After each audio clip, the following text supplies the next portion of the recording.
আসসালামু আলাইকুম। প্রথমে দুঃখ প্রকাশ করছি তোমাদেরকে কষ্ট দেওয়ার জন্য, দৈব চয়নের কারণে। এটাকেও মনে করছে একটা হাসি ঠাট্টার বিষয়, আমাদেরকে ইচ্ছা করে কষ্ট দিয়েছে কিংবা এরকম উদ্ভট কেন চিন্তা করলো, এর কি ফয়দা হবে। আমাদের লক্ষ্য ছিল যে কোনো রকমের বায়াস যেন এটার মধ্যে না ঢোকে। অনেক সময় শত প্রচেষ্টা সত্ত্বেও বায়াস ঢুকে পড়ে নিজের উপরে যদি ছেড়ে দিই। কিন্তু দৈব চয়নটা এসছে যেন নিজেকে এর থেকে দূরে রেখে ফেলতে পারি। আমরা যে কজনই এটার সঙ্গে শরিক ছিলাম তাদের কারো কোনো রকমের বায়াস এটার মধ্যে না ঢোকে, যাতে মুক্ত মনে যেখানে জায়গা হয়েছে, আমার নম্বর পড়েছে, সেখানে গেলাম, সেখানে আমি আমার কাজ করব। এটা অসুবিধা, ব্যক্তিগত অসুবিধা হয়। কোথায় গেছি পড়লাম, চিন্তা করি না কোনোদিন এখানে কাজ করতে হবে। আমরাও ভাবি না যে এর জায়গায় এখানে হবে, ওর জায়গায় এখানে হবে। কিন্তু একটা চ্যালেঞ্জ সৃষ্টি করে, শুরুতেই একটা চ্যালেঞ্জ। এই চ্যালেঞ্জটা নেবার জন্য মানসিক প্রস্তুতি দরকার। এটার ফলে আশা করি এই কষ্টের মধ্যেও সেই চ্যালেঞ্জটা গ্রহণ করার একটা মনোভাব তোমাদের মধ্যে জেগে উঠবে যে আমি এই চ্যালেঞ্জ গ্রহণ করলাম। তাহলে সব জিনিস পরিষ্কার হয়ে আসবে। আমরা নির্বাচনের কথা বলছি, যার উদ্দেশ্যে আমরা যাচ্ছি, এটার গুরুত্বটা আমাদের এখন বুঝতে হবে। নির্বাচন বলতেই আমরা অতীতের কিছু নির্বাচনের কথা মনে রাখি, মনে চট করে আসে। তোমরাও দেখেছো সেই নির্বাচনগুলো। কেউ প্রহসনের নির্বাচন বলে, প্রতারণার নির্বাচন বলে, তামাশার নির্বাচন বলে। এগুলো হলো তাদের বিশেষণ। সেখান থেকে আমাদের চলে যেতে হবে বহু উপরে। কাজে এই দূরত্বটুকু আমাদেরকে অতিক্রম করতে হবে, যে লোকে মনে যেন জানে এই পরিবর্তন সম্ভব এবং তোমাদের মাধ্যমেই সেই পরিবর্তন হবে। কাজে এই দৈব চয়নের মাধ্যমে যারা নির্বাচিত হলো তোমরা, তারা একটা ঐতিহাসিক দায়িত্ব পালন করার জন্য, সাধারণ দায়িত্ব পালন করার জন্য। সাধারণ দায়িত্ব সবসময় এই দিক থেকে ফেলে যাওয়া সব হবে, কিন্তু একটা ঐতিহাসিক দায়িত্ব পালন। এটা ইতিহাসে যেন স্মরণ করে। এখানে তোমরা অনেক কথা বলেছো, তার মধ্যে বাইরের যারা পরিদর্শন করবে, আসবে, পর্যবেক্ষণ দল আসবে, তারা আমাদের খুদ ধরার চেষ্টা করবে, আমাদের এটা হয় নাই, ওইটাই ব্যবহার হলে ভালো হতে বলবে। এবারের নির্বাচন হলে এমন নির্বাচন, তারা স্মরণ করবে বাংলাদেশের নির্বাচনটা আমরা দেখেছিলাম, এটা এরকম। তারা নানা দেশে এটা বলবে, এরকম একটা নির্বাচন তারা এটা দৃষ্টান্ত হিসেবে নিয়ে যাবে তাদের মাথায়, বারে বারে বলবে এই নির্বাচনের মতো নির্বাচন আমরা কখনো দেখি নাই, আমরা এই কাজ করি, এটা আমাদের একটা পারদর্শিতা আছে। কিন্তু এখানে যে নির্বাচন দেখে গেলাম সেটা আমাদের একটা স্মরণীয় পরিদর্শন হলো, আমাদের স্মরণীয় অভিজ্ঞতা হলো, সেই অভিজ্ঞতা আমরা এখান থেকে নিয়ে যাব। সেই ধরনের একটা নির্বাচন আমরা করে যেতে চাই। আরেকটা বিষয় হলো, এটা সাধারণ নির্বাচন নয় যে 5 বছর পর পর একটা নির্বাচন হয়, দেশের সরকার পরিবর্তন হয়। এটা রুটিন একটা কাজ। এবারের নির্বাচনে যেটা আন্ডারলাইন করা বারে বারে দরকার, এটা হলো গণ অভ্যুত্থানের পরবর্তী নির্বাচন। গণ অভ্যুত্থানে যারা শরিক হয়েছিল, আমরা যারা এর সঙ্গে আছি, যুক্ত আছি, এটা তাদের আদর্শ, তাদের স্বপ্ন বাস্তবায়নের ক্ষেত্রে সেই বাস্তবায়নটা আমাদের এই নির্বাচনের মাধ্যমে আমরা করে যাব। যে এই নির্বাচন তোমরা যে স্বপ্ন দেখার মাধ্যমে জীবন আত্মত্যাগ করেছ, সেই আত্মত্যাগের পেছনে যা যা তোমাদের মাথায় ছিল সেটাকে আমরা এখন স্থায়ী রূপদান করতে যাচ্ছি।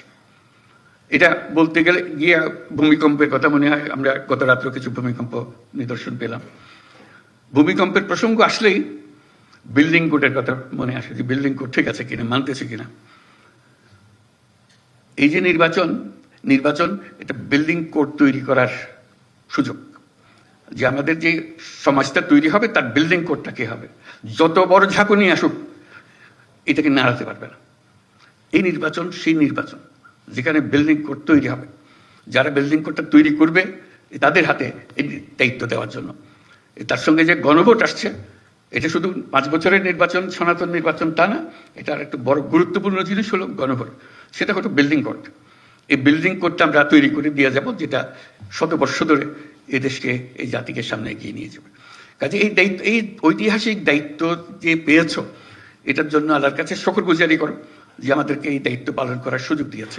আমরা সারা জীবনে যখন জীবনে কি করলাম সেটা বিচারে বসবো, এটার জন্য 1 নম্বরে আসে আমি এটাতে শরিক ছিলাম, এই বিল্ডিং কোড তৈরি করে দিয়ে এসছি বলে আজকে দেশটা আমরা পেয়েছি, আমাদের সন্তানদের কাছে এই দেশ অর্পণ করে যেতে পারছি।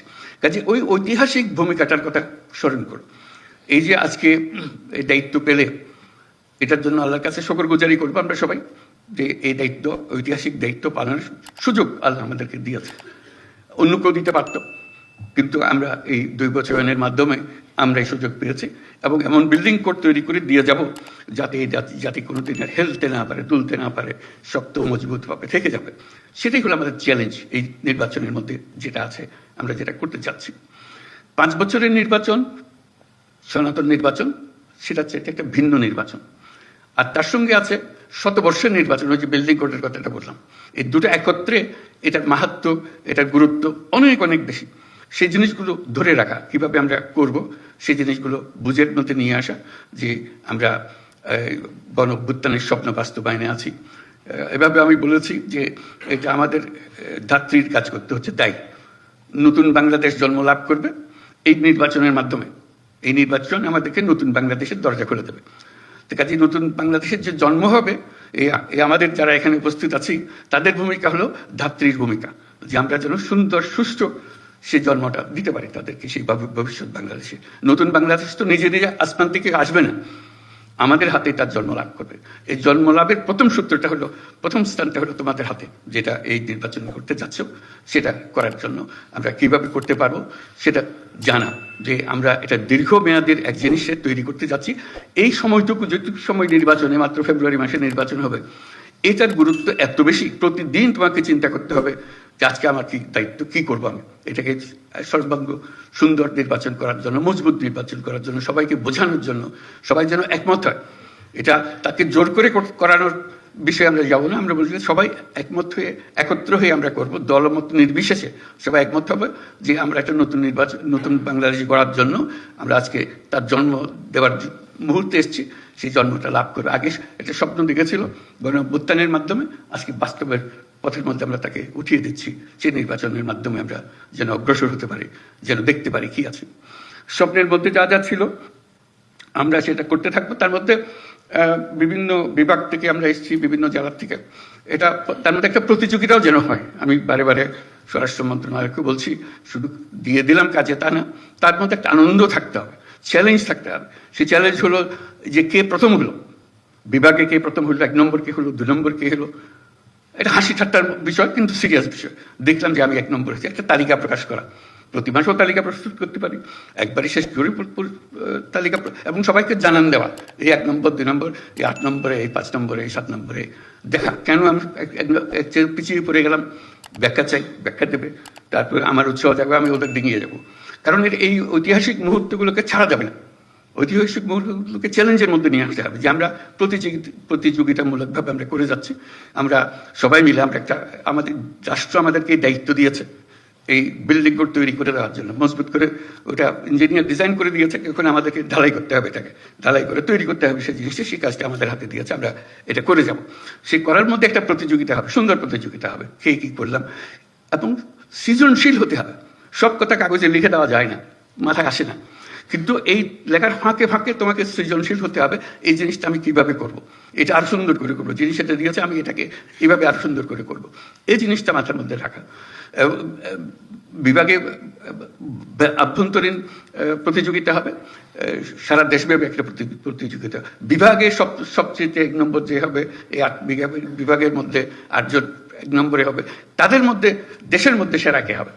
এবং সেটার জন্য আমি আগেও বলেছি এই ধরনের এক সবাই, যে তাদেরকে রাষ্ট্রীয় পুরস্কার দেওয়া, যেটা এত বড় একটা কাজ করেছে, তার মধ্যে দেশের মধ্যে এটা সেরা ভূমিকা পালন করেছে, তাকে 1 নম্বর করে রাষ্ট্রীয় পুরস্কার, অন্তত মন্ত্রণালয়ের পুরস্কার যেভাবে সঙ্গতিপূর্ণ হয় এরকম পুরস্কার দেওয়া, 1 নম্বর, 2 নম্বর, 3 নম্বর।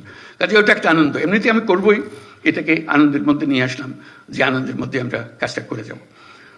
এই আলোচনার মধ্যে শুনতে শুনতে আমার মনে আসলো একটা কথা। এটা হলো আনাজ, একজন শহীদ বালক, সে দশম শ্রেণীর ছাত্র ছিল, সবার মনে আছে, সবাই দেখেছে তার চিঠি।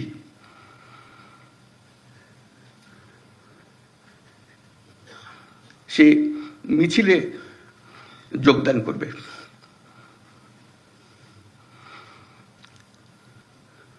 সে বলছে, মাকে বলছে, আমি স্বার্থপরের মতো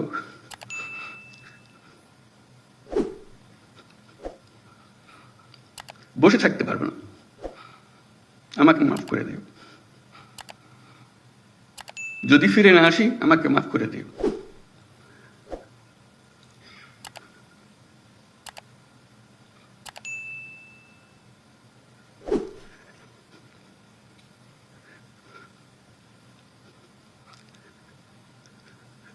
সে আনাজের বক্তব্য আমাদের কর্তব্য ঠিক করে দিয়ে গেছে।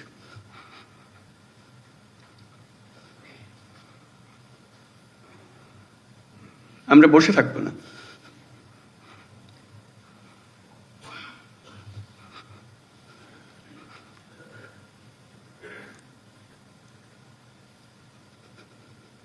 তার দায়িত্ব, সে যে দায়িত্ব আমাদেরকে দিয়ে গেছে,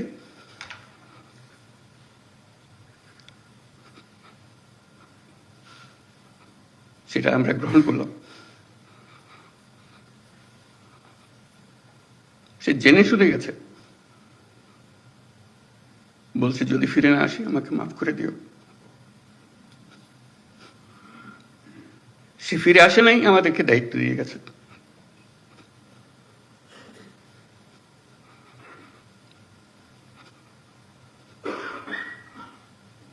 সেই কাপুরুষের মতো বসে থাকতে চাইনি, আমরাও কাপুরুষের মতো বসে থাকতে চাই। আমরা তার স্বপ্ন বাস্তবায়ন করতে চাই, এটি আমাদের দায়িত্ব। আমরা যা বর্তমানে করি তার চাইতে বহুগুণে বেশি করতে পারি, আমাদের সে সক্ষমতা আছে। মাত্র 3 মাসের জন্য সেই ক্ষমতাটা ব্যবহার করব। আমি সারা জীবনের কথা বলছি না, সেটা অনেক বড় দায়িত্ব। এই 3 মাস আমার পক্ষে যত উচ্চ লেভেলে কাজ করা সম্ভব, যত নির্ভুলভাবে কাজ করা সম্ভব, সেটা আমি করব। আনাজের যে স্বপ্ন, সে স্বপ্নে যদি কিছুটা আমাকে দিয়ে হয়, আমি সেটা পালন করব। আমার মনে হয় তোমাদের কর্মস্থলে যাবার আগে সবাইকে আনাজের চিঠিটা যেন সঙ্গে দেয়, নিয়ে যাও, তোমার ঘরে টাঙ্গিয়ে দেবো। তাহলে আমার এত কথা বলার দরকার হবে না। সেটাই নির্ধারণ করে দেবে আমাদের দায়িত্বটা কি। সেই সময়টা এসছে, আমরা বলছি উৎসব মুখর হবে, ঐতিহাসিক হবে, সবকিছু এর মধ্যে এসে যাবে। কারণ এটা শুধু উপরওয়ালার হুকুম মানার জন্য করছি না, আরো বড় হুকুমওয়ালার দায়িত্ব আমরা এটা করছি। এবং সেই হুকুমওয়ালা উপরে আর আমার ভেতরে, আমার মধ্যে কি আছে সেটা আমি প্রকাশ করতে চাই। আনাজ যেরকম প্রকাশ করে গেছে, তো সেই দায়িত্ব নিয়ে আমরা আজকে কর্মক্ষেত্রে যাব। এবং যে স্বপ্ন আমরা দেশের নাগরিক হিসেবে সবাই দেখি, সেটা বাস্তবায়নের জন্য যে বিল্ডিং স্ট্রাকচার যেটা তৈরি করে দিতে হবে, সেটার দায়িত্ব আমরা পেয়েছি। স্ট্রাকচার আমরা এমনভাবে মজবুত করে পড়ব, শত বছর ওটা হেলবে না, তুলবে না। আমরা শেষ বয়সে স্মরণ করবো এই কাজটা আমরা করেছিলাম। অতীতের দিকে যখন তাকাবো, গর্ব করে তাকাবো। আমরা গণ অভ্যুত্থানে শহীদ হই নাই, আমরা তাদের সমর্থন দিয়েছি, দূরে থেকে দিয়েছি, কাছে থেকে দিয়েছি, নিমরাজি হয়ে দেখেছি, বহুল উৎসাহ সহকারে দিয়েছি, কিন্তু তাদের মতো প্রাণ দিতে পারিনি। আজকে আমরা আমাদের যে প্রাণ আছে সেটাকে আমরা এই 3 মাসের সময়টুকুর জন্য অন্তত চিন্তা করব। এটা সরকারি চাকরির জন্য করছি না, নাগরিক হিসেবে, দেশের একজন যোদ্ধা হিসেবে আমি এই কাজটা করছি। সবাইকে ধন্যবাদ।